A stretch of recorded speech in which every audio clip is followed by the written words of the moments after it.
पिछले साल 2023 में हमने देखा था करीब 3.5% तक के गेन्स बनते दिखाई दिए। 2022 वाले साल में जून की सीरीज सॉफ्टर साइड पर थी, लेकिन 2020 में और 2021 में जून की सीरीज आपको अच्छे रिटर्न कमाकर दी है। इनफैक्ट आउट परफॉर्मिंग साल 2024 का था, सवाल 2020 का था। अब 2024 आपके लिए क्या लेकर आएगा इज अ बिग क्वेश्चन, क्योंकि बड़ी इवेंट्स पर मार्केट रिएक्ट करेगा इसी दरअसल सीरीज में।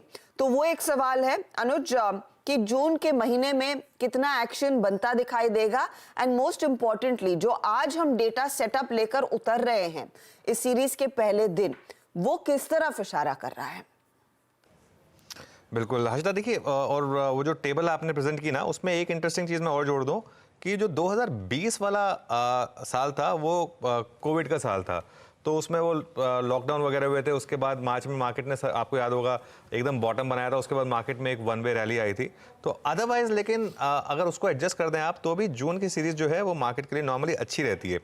2019 की जो जून की सीरीज़ थी ना, वो ज़्यादा इंपॉर्टेंट होगी इस पर्सपेक्टिव में रखने के लिए कि 2019 की जो जून की सीरीज़ थी, आपको एक बहुत इंटरेस्टिंग चीज़ बताता हूँ। मार्केट ने 2019 में जो एग्जिट पोल आए थे वो एनडीए को 312 सीटें दी थी। उसने प्रोमिनेंट एग्जिट पोल्स ने एनडीए को 312 सीटें दी थी, और फाइनली हुआ क्या, एनडीए ने उससे कहीं ज़्यादा सीटें जीती।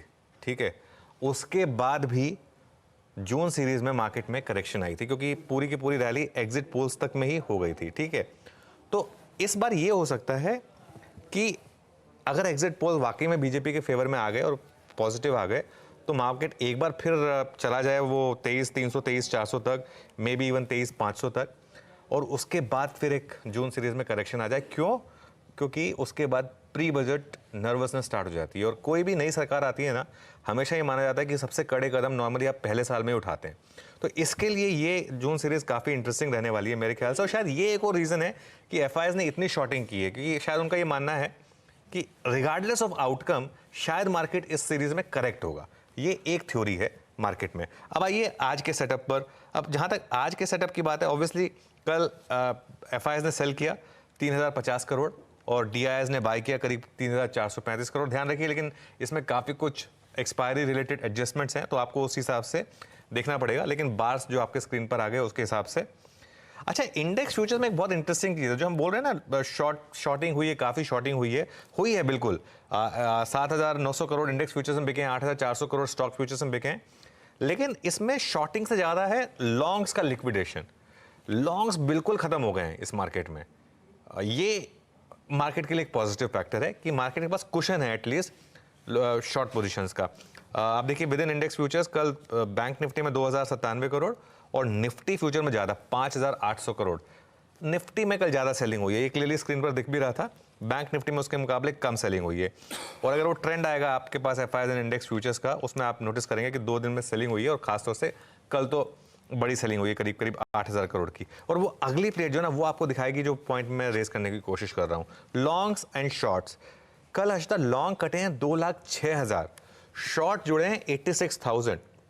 तो ऑब्वियसली मार्केट नेट शॉर्ट के साथ जा रहा है, लेकिन उसका एक बड़ा कारण यह है कि इतनी ज़्यादा लॉन्ग अनवाइंडिंग, बेसिकली लॉन्ग्स ने अपनी पोजीशन कवर कर ली, उन्होंने रोल ओवर नहीं किया, शॉर्ट्स ने अग्रेसिवली रोल ओवर किया। ये एक कॉम्बिनेशन है जिसकी वजह से ये एफआई की जो लॉन्ग शॉट है वो आपको इस तरीके से दिख रही है। बाकी वो टेबल आ जाएगी आपकी स्क्रीन पर। हम 2 दिन के लिए नेट लॉन्ग हो गए थे, उसके बाद वापस हम वही ढाक के 3 बात बैक टू शॉर्ट्स, और वो भी all time high shorts, almost all time high shorts. India VIX कोई चेंज नहीं है 24.18 पर। पुट कॉल रेशो 1.12, ये भी कोई ना तो अग्रेसिवली ओवरबॉट है ना अग्रेसिवली ओवरसोल्ड है। और थैंक गॉड नई सीरीज़ की शुरुआत है, तो बैन में कोई स्टॉक नहीं है। आज खुला मैदान है इंडिविजुअल स्टॉक्स के हिसाब से। लेकिन वो जो पॉइंट था ना जून का, मैं इस लिहाज से बार बार रिपीट करना चाह रहा हूँ कि मार्केट में पॉसिबल है कि इस बार इवन अगर बीजेपी की 300 प्लस सीटें आ जाएं एग्जिट पोल में भी और फाइनल में भी, उसके बाद भी पॉसिबल है कि एक बार के लिए आपको रैली मिल जाए वो 23,400 23,500 तक वाली, लेकिन उसके बाद जून में सेकेंड हाफ में रिगार्डलेस ऑफ दैट करेक्शन आ जाए। 2 कारणों से, एक तो प्री बजट बिल्डअप स्टार्ट हो जाएगा, और दूसरा यूएस मार्केट में काफ़ी वोलेटिलिटी बढ़ रही है। तो इसके लिए इस चीज़ को आपको ध्यान में रखना है कि निम्बल फुटेड रहें इवन जून सीरीज में भी। ओके, तो थोड़ा सा संभल कर चले, थोड़ा सा आप निम्बल फुटेड रहे जून की सीरीज में, क्योंकि भले ही 4 जून के बाद बड़ा एक्शन आए, लेकिन उसके बाद के ट्रिगर्स पर भी मार्केट फोकस करता हुआ दिखाई देगा। अच्छा चलिए, तो आज फिर निफ्टी के लिए क्या ट्रेड बनता है? अनुज, कल तो पसीने छूट रहे थे जब 22,417 तक के लेवल्स देखे, इवेंचुअली क्लोज 22,500 के करीब हुआ। आज 400 पर नजरें रहेंगी, 400 के नीचे की तैयारी कर लेनी चाहिए या एक पुल बैक की तैयारी होनी चाहिए?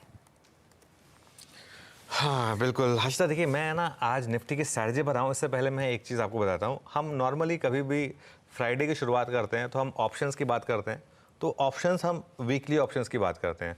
आज सुबह आकर जब मैंने ऑप्शंस की शीट देखी, खैर हैरानी नहीं होनी चाहिए इसमें, लेकिन मंथली ऑप्शंस डोमिनेट कर रहे हैं इस समय, क्योंकि आई थिंक अब लोग थोड़ा इस पूरे मंथ का एक व्यू लेके चलना चाहते हैं। और उसमें एक बहुत इंटरेस्टिंग चीज़ मैं आपको दिखाना चाहता हूँ। 2 ऑप्शन लेकर आइए।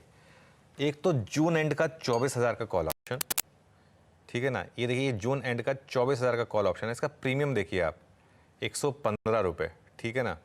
और एक आप लेकर आइए जून एंड का 20,000 का पुट ऑप्शन। 20,000 का पुट मतलब यहाँ से ऑलमोस्ट 10% नीचे, और उसका प्रीमियम लेकर आइए आप देखिए 53 रुपये, अभी भी ट्रेड कर रहा है वो। तो मार्केट में इस लेवल का एक फियर है। अब एक नॉर्मल लॉजिक क्या कहेगा? नॉर्मल लॉजिक ये कहेगा कि अगर आप इन दोनों ऑप्शंस को बेच दें फॉर एग्जांपल, तो ऑलमोस्ट 180 रुपये का प्रीमियम आपके घर पर आ रहा है। क्या निफ्टी 20,000 के नीचे या 24,000 के ऊपर जा सकता है इलेक्शन के बाद? इसीलिए, लेकिन लोगों को फिर बार बार वो 2009 भी याद आता है जिसमें मार्केट ने सर्किट लगाया था। तो इसके लिए ये ऑप्शंस इतने महंगे होते हैं, और इसके लिए इन ऑप्शंस में टेम्पटेशन के बावजूद मैं कहूँगा कि प्लीज़ नेकेड सेल करने की गलती मत करिएगा, ठीक है ना। ये बस एक लिमिटेड पॉइंट है, स्पेशली आज मत करिएगा एग्जिट पोल से पहले। अब आते हैं निफ्टी की स्ट्रैटेजी पर। एक तो इवेंट है बड़ा, और एक विक्स इतना महंगा है, इसके लिए ये ऑप्शंस बहुत महंगे हैं। तो आपको जो भी ट्रेड करनी है वो आपको उस हिसाब से करनी है कि ऑप्शंस महंगे होंगे।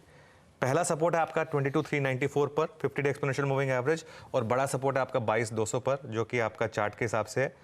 रेजिस्टेंस कहाँ मिलेगी? पहले आपको 22,570 टू 22,600 जो अर्सवाइल सपोर्ट था 20 डे एक्सपोनेंशियल मूविंग एवरेज, शायद वहीं पर खुलने की तैयारी हो रही है। और बड़ी रेजिस्टेंस मिलेगी फिर आपको 22,700 से 22,750 कल के हाई के आसपास। इंट्राडे ट्रेड करें 3 बजे तक बिल्कुल, और उसके बाद अपनी पोजीशन स्क्वायर ऑफ कर लें। उसमें सेलिंग का जोन होगा। पहला मेरा अप्रोच सेल का रहेगा, क्योंकि निफ्टी वीक है। 22,550 से 22,600 का जोन ये सेलिंग जोन है, और एक स्टॉप लॉस लगा दीजिए 22,650 का। ये अगर ट्रेड चल गई तो अच्छा खासा मुनाफा देगी आपको। हो सकता है एक बार के लिए हम 22,400 22,350 भी तोड़ दें, क्योंकि कल जिस तरीके की वीकनेस थी निफ्टी में, मुझे लग रहा है कि एक सेलिंग का मूव आएगा। बाइंग कहाँ पर होगी? बाइंग का जोन होगा 22,300 से 22,350, और एक स्टॉप लॉस होगा वहाँ पर 22,250 का। ये सारी स्ट्रिक्टली इंट्राडे ट्रेड्स हैं। आज जब हम कमाई का अड्डा करेंगे उसमें 3 बजे के करीब कोशिश करेंगे, हमारे एक्सपर्ट से भी पूछेंगे, और मैं भी कोशिश करूँगा कि अगर कुछ मिल सके तो एक ऑप्शन स्ट्रैटेजी कल के लिए अगर बनाई जा सके तो उस पर बात करेंगे। लेकिन आज जो भी ट्रेड करनी है इन लेवल्स के हिसाब से और इंट्राडे करें। Sell on rally, buy on dips, शायद दोनों काम करेगा आज। सेल ऑन रैली और बाय ऑन डिप्स दोनों तरह के ट्रेड्स आपको आज मिलते हुए दिखाई देंगे, तो थोड़ा सा आपको चौकन्ना रहना है बेसिकली जब आप स्क्रीन पर आएंगे। अनुज, अब निफ्टी बैंक कंस्ट्रिंग ये थोड़ी सी तेजी की कमान संभालने की कोशिश में है, आज इसके लिए क्या लेवल्स खास रहने वाले हैं? बिल्कुल, देखिए दोनों इंडेक्सेस में निफ्टी बैंक स्ट्रॉन्गर है। तो अगर आपका लॉन्ग का बायस है ना हर्षिता, तो निफ्टी बैंक को अप्रोच करिए। और यहाँ पर एक रेंज है 48,300 टू 49,000, बड़ी रेंज है ये, 700 पॉइंट की बेसिकली। कल इसके बीचों बीच बंद हुए हैं हम इस रेंज के। तो बाय जोन है 48,400 टू 48,550, और एक स्टॉप लॉस लगा दीजिए इसमें 48,300 का। सेल जोन है स्ट्रिक्टली इंट्राडे 48,800 टू 48,900, और एक स्टॉप लॉस लगा दीजिए 49,050 का। ये मेरे ख्याल से एक अप्रोच है जो शायद आज काम करे बैंक निफ्टी पर भी। अगेन बोल रहा हूँ कि स्ट्रिक्टली इंट्राडे ट्रेड्स लें मार्केट में, और वो भी सिर्फ 3 बजे तक। और 3 बजे के बाद हम देखेंगे कि कोई ऑप्शन स्ट्रैटेजी बनेगी। वैसे बैंक निफ्टी पर बननी मुश्किल है, वो स्ट्रैटेजी ज़्यादा निफ्टी पर ही बन पाएगी। या फिर आप कल सुबह आकर एक कल नहीं, मंडे मॉर्निंग आकर एक फ्रेश व्यू लीजिए आफ्टर एग्जिट पोल्स। तो जैसे जैसे मार्केट में चाल बदलेगी वैसे वैसे अपडेट्स तो आपको स्क्रीन पर मिलेंगे ही। कोशिश करेंगे शाम को क्लोजिंग से पहले ऑप्शन की रणनीति आपके लिए तय करने के लिए, वरना ऑफ कोर्स आपके लिए मैदान खुला है मंडे को और ट्यूसडे को बड़े एक्शन के बीच दरअसल वो ट्रेड लेने का। लेकिन लगातार पिछले 3 ट्रेडिंग सेशन से बात हो रही है, इंडेक्स छोड़िए स्टॉक्स पर फोकस कीजिए, और जो स्टॉक्स की बात हमने की है वहां पर बड़ा एक्शन अब तक देखने को मिला है। तो